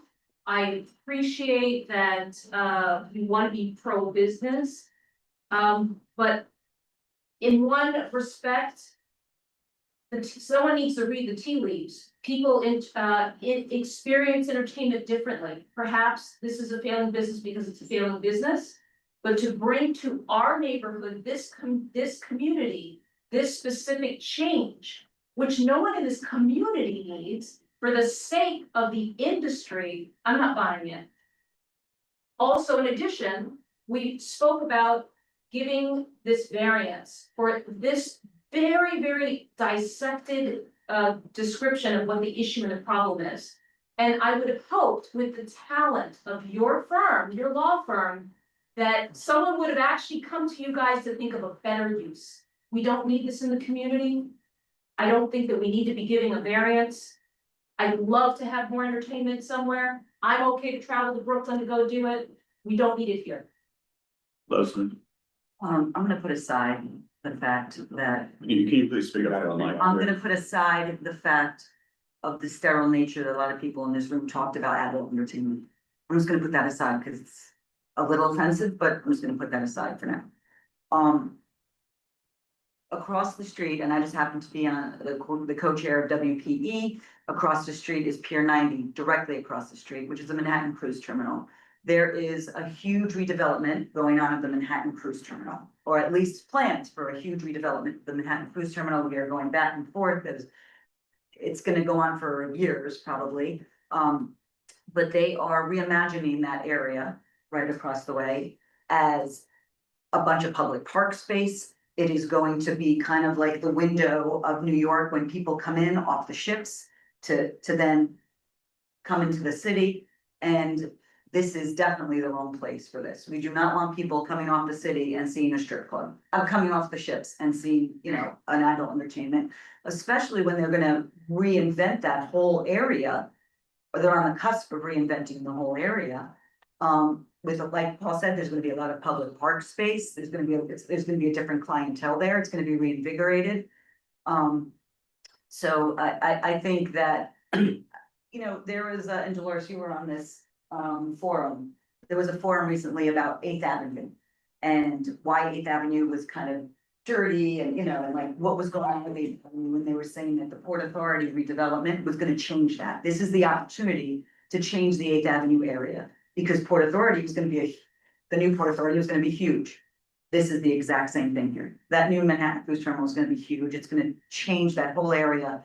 And that will not be, kind of like what you were saying, off all the way on the west side where no one goes. It's gonna be totally different. And we don't want this, hopefully, or this kind of would be what Joe said, maybe development, maybe offices, maybe affordable housing. It's gonna be something. Jaded. Yeah, I will go, the adult, if you could just strike that language, this is not an adult entertainment, this is an adolescent entertainment for the tech bros that are gonna come to your establishment. So let's strike that word. Yeah, they wouldn't be permitted in the Senate. Adolescents would not be permitted. No, he means, Tech bros. he means adolescent in mind. Adults in age. I'd like to go back to the history a little. If there was an adult use back then, the neighborhood has changed quite a bit since then.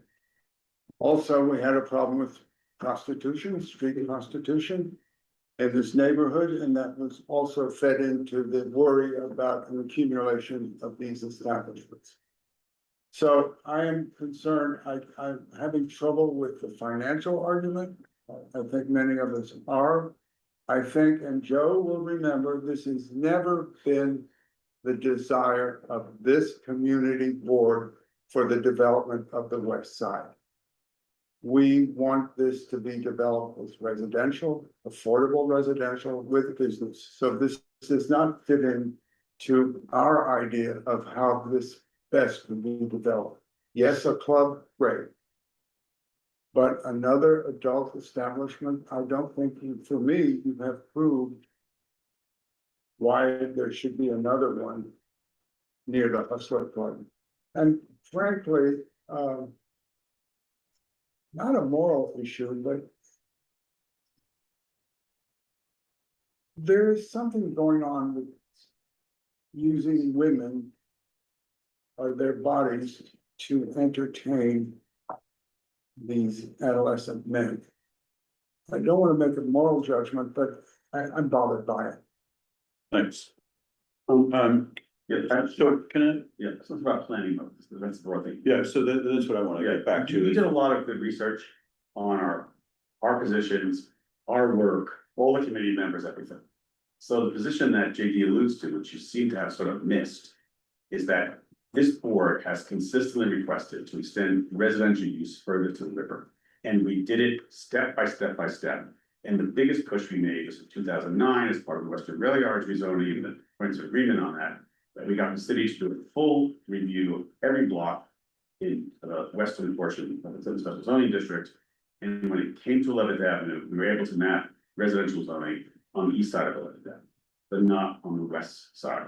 And I'm not kidding. The argument was there's toilet paper distributors there. I mean, this is the kind of stuff that was like people pull city planning pull stuff out of their hat entirely, right?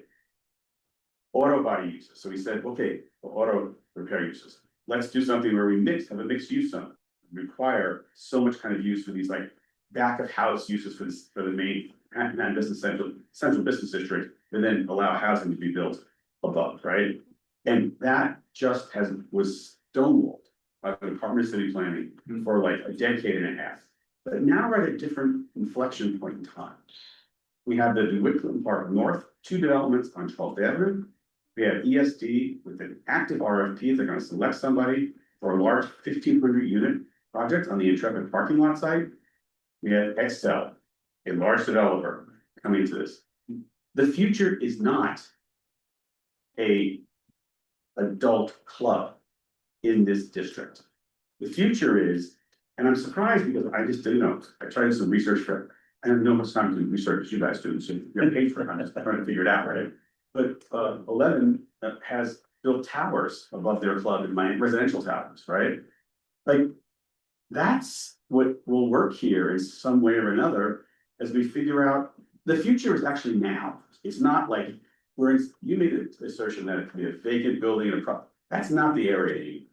It's not this empty, windswept manufacturing west side, right? I have seen the march of residential going to the river bit by bit. When you get to West Chelsea, go right up to the highway, right? Up north, so it's in the 60s. In the north, in the 60s too. So just saying, like, talk to your applicants, figure something out, and really, like, We want the venue to succeed, right? But the solution seems to be incredibly short-sighted. And I don't sense for a moment that there's a hard no on any 24/7 liquor license. Because like, that's another one. That's just a deal killer, period. I can tell you, we're a broader community board. So So I'd like to bring us back to, what's at hand here is a variance to have an adult establishment within 500 feet of another. inside Another club, right? And it should be proven that there are reasons why, and those are the 5 reasons why we should say, yeah, let's waive that rule. Let's ignore the rule that's been established because you are experiencing these situations. To me, I have not heard anything that proves that the uniqueness of the site is a hardship for you. Musica came in 2022, the space was that size when they applied for that license and opened that club. Did they not know it was a 20,000 square foot space when they started 3 years ago? And to say now, 3 years later, the space doesn't work for them, that doesn't imply to me that the uniqueness of the space causes a failure of the business when the business just started 3 years ago. So the uniqueness point has not been satisfied for me. The financial hardship, as Joe has pointed out, this site could be something completely different, right? It's a developable site. In your presentation, you even said, if this isn't a 20,000 square foot facility, it could be a 40,000 square foot facility. You said that. So the hardship falls upon you revisiting the site. It could be knocked down and rebuilt as residential. It could be a facility that appeals to the cruise line terminal people. There's 3,000 people that dump off these boats 4 times a week and walk past it. There may be another use for the site that is different. The hardship of running a club that is not succeeding on the West Side Highway, that's post-pandemic issues, but that's the industry. But is that a reason for us to grant variance? And I have this location. At this location, and I have not been persuaded that's the case. And then the third point on character, like as Leslie points out, this block is going to be dramatically different. It will have a different sort of character. We have looked at rezonings in the areas from, you say it's not an M23. You're looking at it just as an M23, but M24. But this, we have approved other M24 rezonings to other classifications so that we can have more residential life there.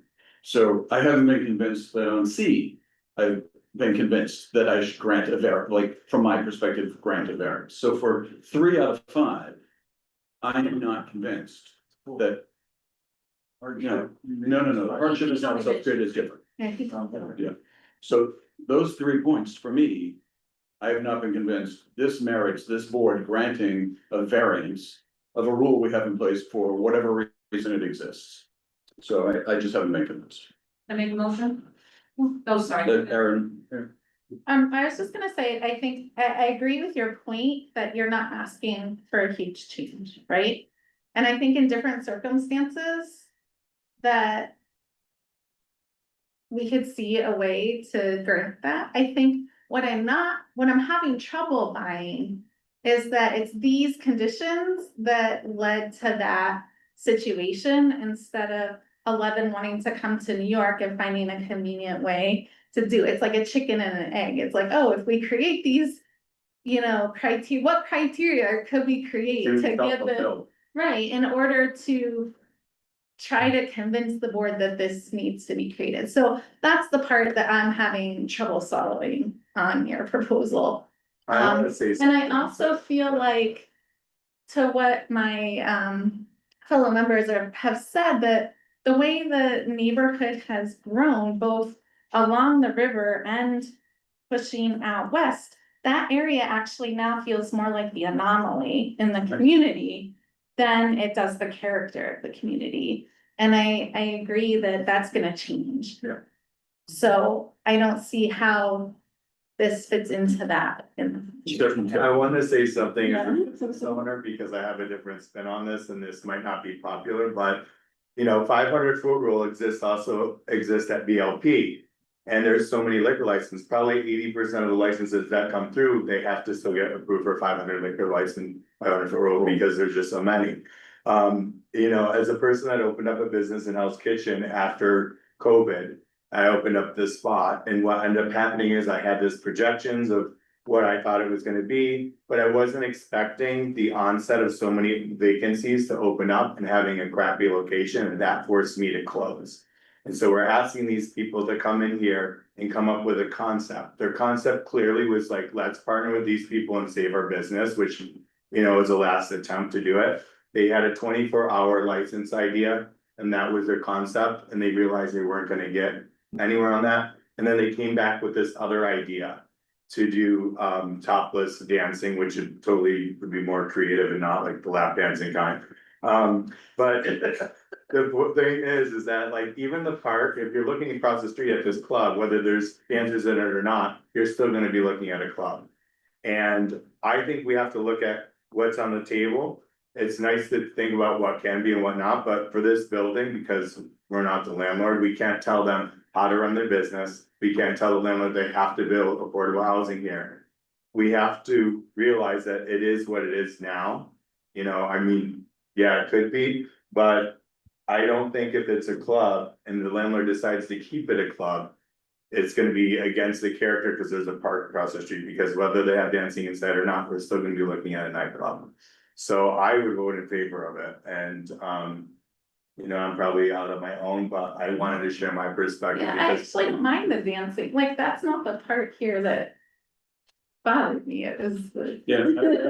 I'm not opposed to the club itself. Yeah. I'm wondering. There's a little But bit of this. I'm wondering, for me, it's about the establishment of precedent to grant a variance on something that exists. That I haven't heard that their hardship is worthy of that variance. I agree with all you're saying. I mean, I think their actions. Look for other. I think the hardship is proven when they're asking for another entity to come in. And then they try to do 24 hours. Obviously, something's going on there. And you know what? It has been a club for many, many years. But yeah, and that's a good point. But the point is, why aren't they still operating there? Because obviously the nightclub element on its own year after year, after 3 or 4 years is gonna fail and they have to bring in something else. So even though it's been a nightclub for say 10+ years, it hasn't been successful, or it would have still been the same operator. You know, all the way through past. But Dolores had a follow-up question, Liz. Yeah, Ted, I'm curious, just you being in the industry and actually having successful businesses in our neighborhood. I understand the sympathy, but I'm wondering, just from your business perspective, do you think this slight change actually makes a difference? Because one of the concerns I have, grant variance, they make the change, and they fail anyway. And now we granted variance, someone else can come in, may not be the same operator that has this global, you know, reputation and brand that 11 does. So I'm just curious, just in your own thoughts of whether or not the tweak like this could make a difference if the industry itself is suffering. I mean, I think also we would have a little bit more control, because if it was another operation that's closed, it would go to BLP, and then we would have a chance to vote and decide whether that's something that we would want to be there, so we'd have a little bit of control under the liquor license. And BSA would have to approve a change of control. But I think Dolores' point though is the next applicant to BLP could be an adult entertainment facility. You wouldn't have any impact on that portion of that license. That license, you could impact hours and things like that and noise control, but I think the thing is that adult entertainment. if it were a different partner, there's been a choice made here. I say it's a choice. It doesn't mean there are no other partners to do music or clubs in the city of New York. And that's why when I hear Barbara or someone else from the team say, this is the only thing that will work. Yeah, if we were in like, you know, downtown Jamoke in Kansas, maybe, but we're not. You ran this whole thing to the city. There's all kinds of venues and people that come up, fail, and you see this up and down all over. We have no lack of talent here, right? But there's a choice made. And this, I think you kind of hit the mark, is that 11, for whatever reasons, I raised my eyebrow slightly, came after your sushi bar and made a deal, but it could have been Larry Mullen Curley, who also run clubs, who are all over the place. I mean, but let's be real though, and let's be honest.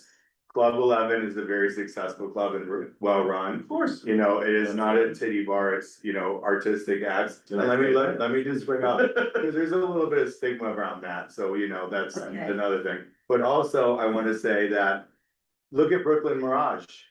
Brooklyn Mirage went under, and they were very successful, they've been often whether against you. Like, having the right business partner is everything, but also you can't just go to the next Larry, Curly, and Mo down the street that has a failed business or is struggling as well, or ask them to, you know, compete or bring someone over from Brooklyn that wouldn't even want to do it because everybody's moving to Brooklyn. Isn't the nature of your business that the clubs come and go, some success, the bars come and go, and they're cyclical. And there's very few that last a very long time. I think as a community board, we are very thoughtful, right? Right, Liz, you have to speak up, please. I think as a community board, we are very thoughtful. And to say that we don't know what's gonna happen in the future, or we know we have to do now, I think that's totally, I think we have to look what's in the future. We have to plan 2 or 3 steps ahead. I think that's the nature of good planning, good thoughtfulness, you know, what could be. And I think it's slightly, maybe not slightly disingenuous to say, this is the only thing that can be profitable here. When I bet there's going to be in the near future, a million things that could be profitable. Yeah, just I mean, I hear you on that, but also at the same time, it's like, if you're a business. In the business and you're not the landlord, how is that gonna help me? Like, if I have a business and I'm trying to give you a model, you saying, well, we don't care about your business because the landlord can do affordable housing. How does that help the in between? Because it's not the only. Can I just clarify one thing, please? No, I'm gonna entertain the motion. Well, hold on, we had another comment. Little conversation going on. Yeah, I mean, it's kind of miraculous that the board can have this level of say and scrutinize an applicant for a nightclub, yet, and this isn't a criticism of the board. We don't get the same level of consideration when they're placing a social service facility in our neighborhood. The discourse that we're having about this is really good, robust conversation. but they're Yeah, talking but about, no, this is a land use application. I understand. You're going down into a social issue on nightclubs, and I just wanna be careful of the fact that this is a land use application. So I would like, if we're gonna continue the conversation, then Sure. the applicant has asked 3 times to speak and I've shut him off, so let's get a response to the style. Sure, so just to be clear about the nature of the B finding and the financial hardship. And Barbara, are you on? Yes, yep. Okay. Sorry, I'm back. I'll start. Again, not to belabor this, but as an applicant, I'm not required to come to the BSA and take a look at 100 potential uses for a site and go through every one of those. The actual requirement at BSA pursuant to the New York State courts is that it produce dollar and cents proof as to why there's a financial hardship on the site. I got a bad building, right? And Barbara, if you could just talk for a second, when you have a bad building, what do you actually need to prove to the BSA? And like, why, you know, why is the reconfiguration of that building that's important? Well, when you're talking about an existing building and its profile, you have to really look at the spaces, you have to look at the structure, you have to look at the way the circulation flows and match that with the prospective tenant requirements and the uses and how they're utilized and how things operate. And you got to put the two together, and they either match quite well or they don't. And when they don't, that means your prospective tenant is not, is not interested because it doesn't fit, right? And so when I then play that out, well, I'm not going to get the highest rent. In the report, everything is based on comparable sales, comparable rents, and I have to adjust downward for that in that scenario. There is no highest rent here, Barbara. The place is leased already and it's functioning. No, They're not looking to lease it again. Yes, but so again, the BSA financial, the policy in which they dictate how the pro forma is laid out. One, we're not to use what the the value of the site is based on what the owner bought it. So you can't use actual sales. You have to use comparable buildings and then adjust for that. You cannot use what they actually pay for rent. You have to use comparable spaces similar to what the use is. And then you have to adjust for that. And you really have to look at the report to see that process. So there are certain criteria that it isn't like, well, he paid nothing or he inherited it from his cousin, and so, what's the problem? That's not the way the financials are dictated by the BSA. So, but in this case, that first floor is a challenge. If it was if it wasn't two buildings put together, and you'd have this absolute clear space to create whatever you wanted. Yeah, maybe I don't know, maybe a strong destination retailer or some hybrid, version would fit. All the That's not clubs the in town case. on the west side are a bunch of industrial buildings cobbled together to make a club. Barbara, could I say one thing, please? Because I understand the angst here. We faced this 12 years ago. But since then, we started with an ultra club in downtown Miami, which was a fairly desolate area, and honestly similar to the non-residential that's currently in the community we're speaking of. Since then, there's been 4,000 condo units that have gone up, and a partner is now licensed with the 11 hotel and residences. We're building another 1,200 condo units, literally 50 feet away from the club. We've actually made the area more vibrant. So we may even be the one that would come next if this were to pass the variance, with, assist in making the dream that I hear come true. So it's hard to hear like strip club and words like that we are, far from. Thank you. Thank you, Gino. Thank you. Thank you. And I'm gonna hear from Ariel, and then I'm gonna entertain a motion, No, and then we're gonna have a discussion on the motion. well, I have one, just Ted, one question. Can we get Ariel? Of course. Yeah, I just wanted to add, People looking reason. in regards to the future vision, very fast. In regards to the future vision with the Manhattan Cruise Terminal and all of the proposed and inevitable development, that having a nightclub that is as successful as something like 11 would be an asset.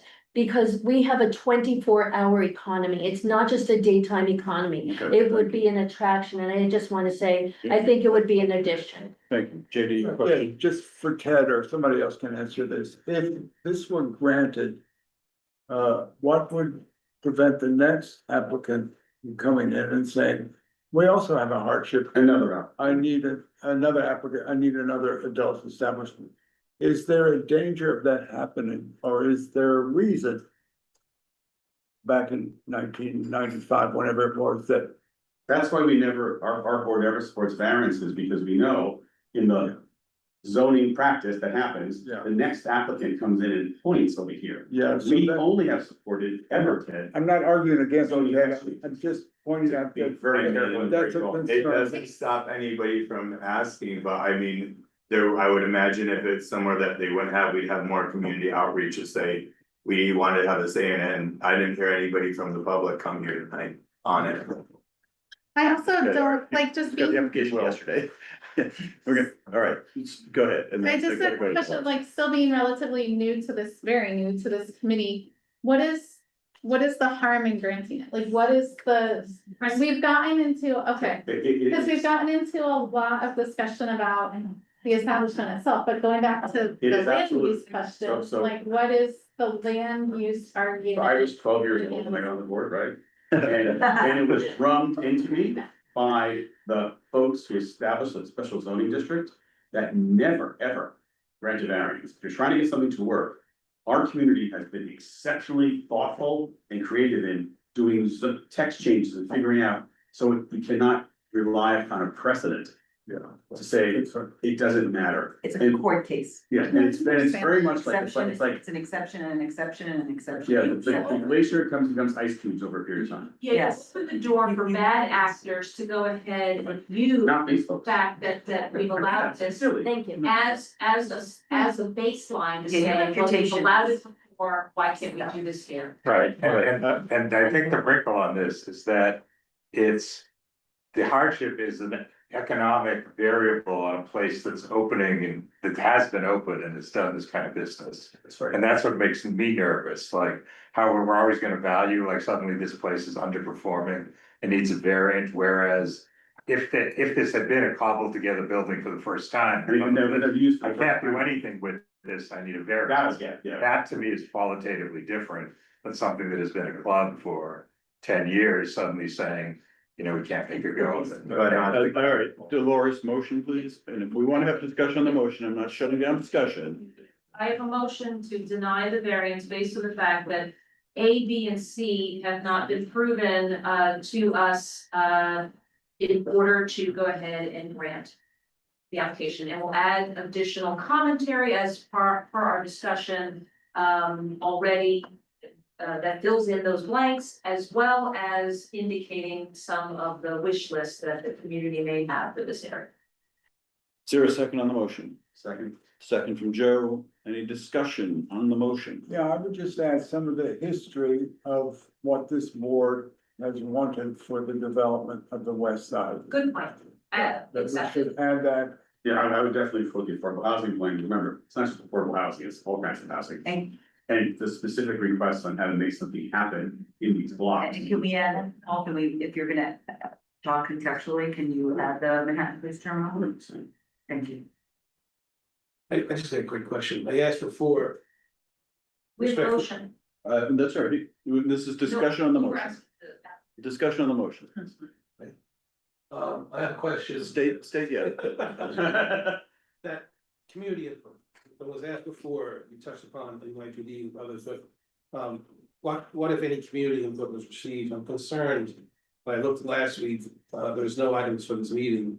And then a comment now saying we just got this yesterday. Part of what I think we should look into is eliciting community input. So to the degree that you can share it, what is the community input? Your average. What community outreach? have you It's done? planned community outreach. We only had, Not until now.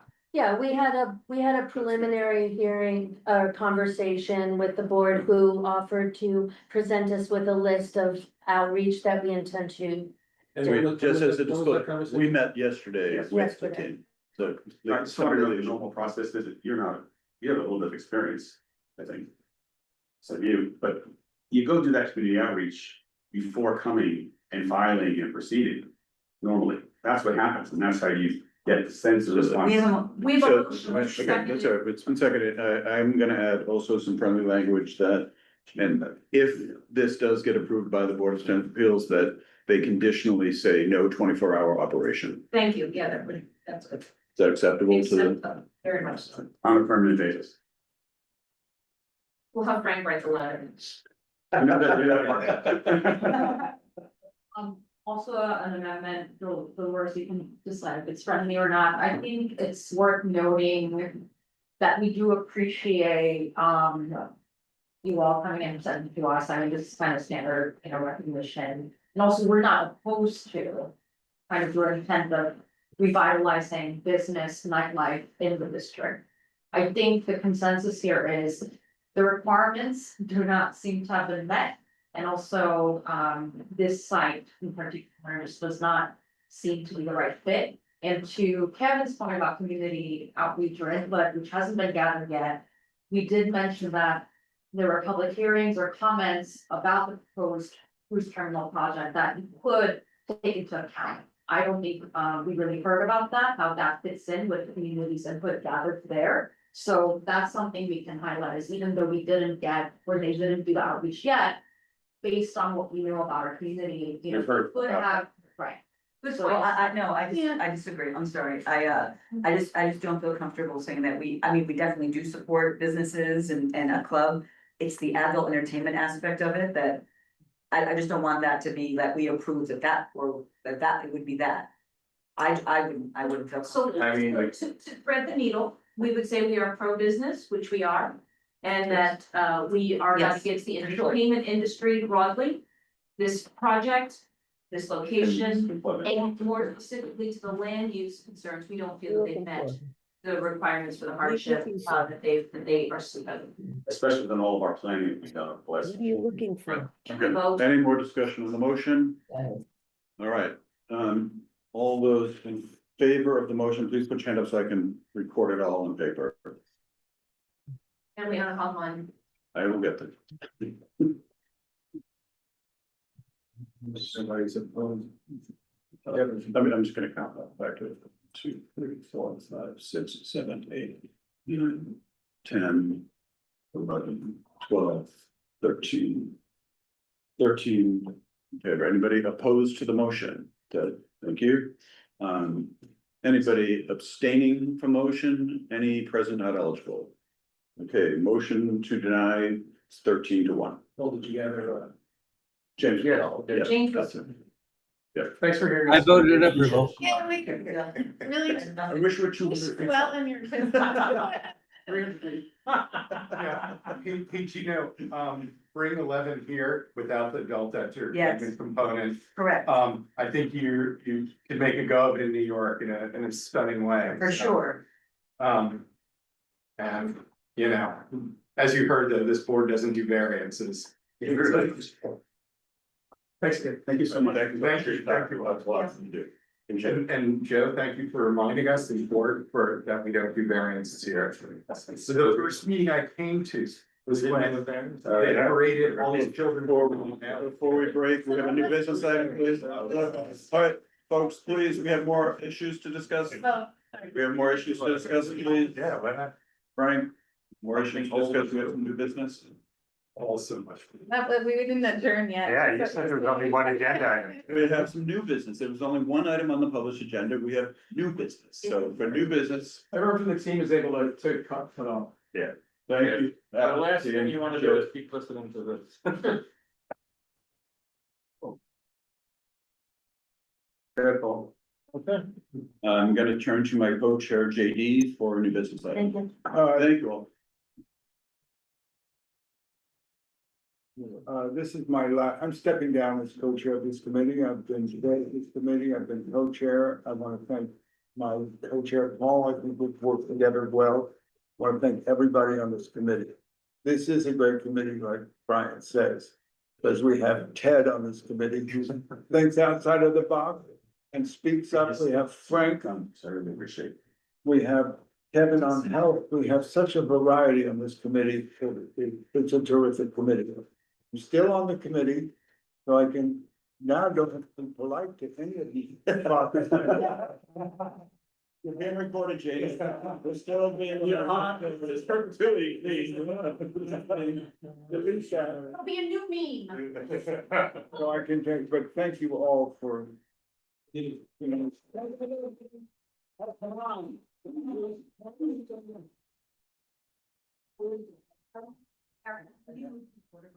And I'm happy to step down. It's great for me. It's been a pleasure to work with JD and I'm grateful for that. I'll now entertain a motion to adjourn. No, we need to know who will be. Yeah, it's gonna be the chair of the board. The chair will decision to decide make the December meeting. that announcement comes out. I just want to thank JD before we adjourn. Please, the first community board meeting, not as a member, just as a member of the public showed up, was when they were discussing the variance, the Alvin Alley Theater. And I thought, I know. what mean motherfuckers these people are. That's recorded live. But it was after that meeting, JD came up to me and said, you should be a public member. And what a dark rabbit hole that's still. So thank you. Yeah. I think we should, I think we should all know that, not only here in the community board, JD, and this committee, but how much you did for the community, you have done, and you will do, you're not dying, I know, but for the community, so I think it's a very important. I saved this till the end so we could exit, you know, very quickly, but thank you, Les. Thank you, JD. Thank you, JD. Thank you, JD.